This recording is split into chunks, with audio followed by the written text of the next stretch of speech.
ശ്രീ ആദിത്യഹൃദയം. ജയതു ജയതു സൂര്യം സപ്തലോകൈകദീപം കിരണശമിതപാപം ക്ലേശദുഃഖസ്യ നാശം അരുണകിരണഗമ്യം ആദിം ആദിത്യമൂർത്തിം സകലഭുവനവന്ദ്യം ഭാസ്കരം തം നമാമി.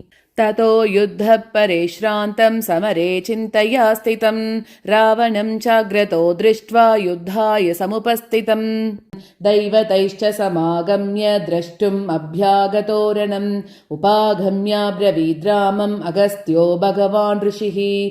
രാമ രാമ മഹാബാഹോ ശൃണു ഗുഹ്യം സനാതനം യേന സർവാനരീൻ വത്സ സമരേ വിജയിഷ്യസി. ആദിത്യഹൃദയം പുണ്യം സർവശത്രുവിനാശ ജയാവഹം ജപേന്നിത്യം അക്ഷയ്യം പരമം ശിവം സർവമംഗളമാംഗല്യം സർവപാപപ്രണാശനം ചിന്താശോകപ്രശമനം ആയുർവർദ്ധനമുത്തമം രശ്മിമന്തം സമുദ്യന്തം ദേവാസുരനമസ്കൃതം പൂജയസ്വ വിവശ്വന്തം ഭാസ്കരം ഭുവനേശ്വരം സർവദേവാത്മകോ ഹ്യേഷസ്തേജസ്വി രശ്മിഭാവനഃ.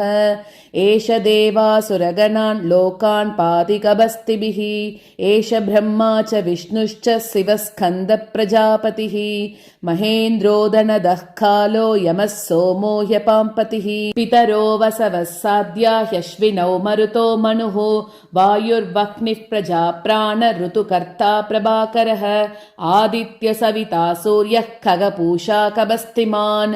സുവർണസദൃശോ ഭാനുർഹിരണ്യരേതാ ദിവാകരഃ.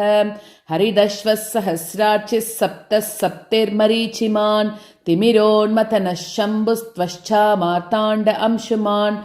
ഹിരണ്യഗർഭഃ ശിശിരസ്തപനോ ഭാസ്കരോ രവിഃ. അഗ്നിഗർഭോദിതേഃ പുത്രഃ ശങ്കഃ ശിശിരനാശനഃ.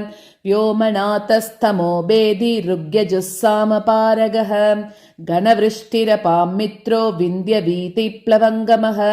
ആതപീ മണ്ഡലേ മൃത്യുഃ പിംഗലഃ സർവതാപനഃ. കവിർവിശ്വോ മഹാതേജ രക്തഃ സർവഭവോദ്ഭവഃ. നക്ഷത്രഗ്രഹതാരാണാം അധിപോ വിശ്വഭാവനഃ. തേജസാമപി തേജസ്വി ദ്വാദശാത്മന്നമോऽस्तु ते. നമഃ പൂർവായ ഗിരയേ പശ്ചിമായാദ്രയേ നമഃ. ജ്യോതിർഗണാനാം പതയേ ദിനാധിപതയേ നമഃ. ജയായ ജയഭദ്രായ ഹര്യശ്വായ നമോ നമഃ. നമോ നമഃ സഹസ്രാംശോ ആദിത്യായ നമോ നമഃ. നമ ഉഗ്രായ വീരായ സാരംഗായ നമോ നമഃ. നമഃ പദ്മപ്രബോധായ മാർത്താണ്ഡായ നമോ നമഃ. ബ്രഹ്മേശാനാച്യുതേശായ സൂര്യ ആദിത്യവർച്ചസേ ഭാസ്വതേ സർവഭക്ഷായ രൗദ്രായ വപുഷേ നമഃ. തമോഘ്നായ ഹിമഗ്നായ ശത്രുഘ്നായാമിതാത്മനേ കൃതഘ്നഘ്നായ ദേവായ ജ്യോതിഷാം പതയേ നമഃ. തപ്തചാമീകരാഭായ വഹ്നയേ വിശ്വകർമ്മണേ നമസ്തമോഭിനിഘ്നായ രവയേ ലോകസാക്ഷിണേ. നാശയത്യേഷ വൈഭൂതം തദൈവ സൃജതി പ്രഭുഃ. പായത്യേഷ തപത്യേഷ വർഷത്യേഷ കബസ്തിഭിഃ. യേഷ സുപ്തേഷു ജാഗർത്തി ഭൂതേഷു പരിനിഷ്ഠിതഃ. ഏഷ ഏവാഗ്നിഹോത്രം ച ഫലം ചൈവാഗ്നിഹോത്രിണാം. വേദാശ്ചക്രതവശ്ചൈവ ക്രതൂനാം ഫലമേവ ച. യാനി കൃത്യാനി ലോകേഷു സർവ ഏഷ രവിപ്രഭുഃ.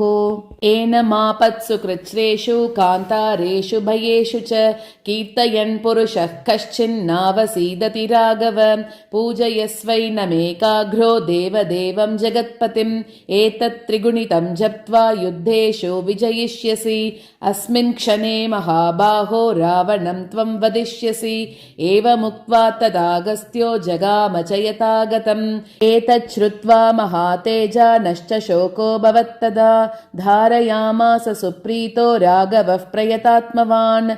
ആദിത്യം പ്രേക്ഷ്യ ജപ്ത്വാ തു പരം ഹർഷമവാപ്തവാൻ.